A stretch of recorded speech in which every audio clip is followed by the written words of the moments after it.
everybody, my name is Marcus, and in this video I'll show you a simple way how you can easily change your birthday on Facebook on mobile. So let's start. The first thing you want to do is just go to your profile right here or right top corner and see your profile. When you're going to be here next to the add to story, you're going to see three dots here, and here you want to click edit profile, scroll down below and edit your about info. And here you got education, everything, and you're gonna see the basic information here.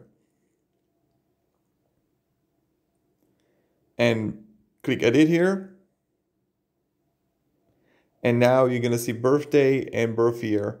So you can simply change that if you want to. So that's pretty much it, how we do it. If you have any questions, guys, ask me down in the comments and you edit it right here. So thank you very much.